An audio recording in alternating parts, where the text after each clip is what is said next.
Yes.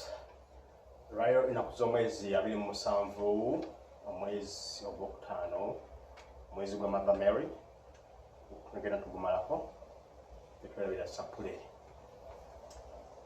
Leero lino oluyimba baluyise ojja ku bugagga bwo. Oluyimba buno mu church baluyimba nga bawaayo ebitone ebirabo nga baddiza Omukama.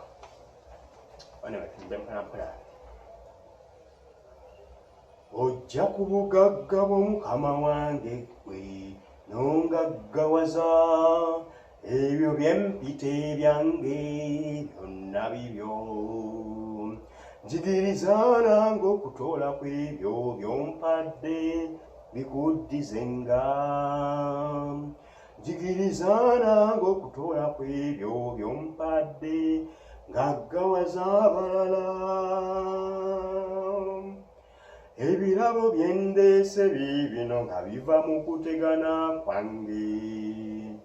Omutima gwange ne bye nnina gy'oli biba bya ttendo. Eby'ennaku n'eby'essanyu taata mbikuddiza byonna. Obunafu bwange n'ebinnema ebirabo bye ndeese. Ojja ku bugagga bw'Omukama wange ggwe n'ongaggawaza ebyo by'empita ebyange byonna bibyo. Njigiriza nange okutoola kw'ebyo by'ompadde bikuddizenga. Njigiriza nange okutoola kw'ebyo by'ompadde gaggawaza abalala. Obulamu bw'ompadde Mukama obujjudde emikisa. Kitange neeyanzizza ebirungi ontonedde bingi. Mu kutusabye nteekwa okukola mbeere kitangaala. Mu kusiriira n'enzigwerera mbayambe balabe ekkubo lyo.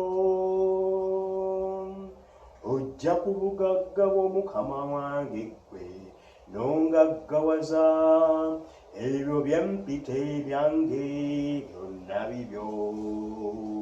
Njigiriza nange okutoola kw'ebyo by'ompadde bikuddizenga. Njigiriza nange okutoola kw'ebyo by'ompadde ngaggawaza abalala. Yes. Lunaku lwakuna, lunaku lwa adoration mu mwezi gwa Mother Mary tetwerabira sapule. Akume Mukama Katonda. Mbaagala nnyo mwenna.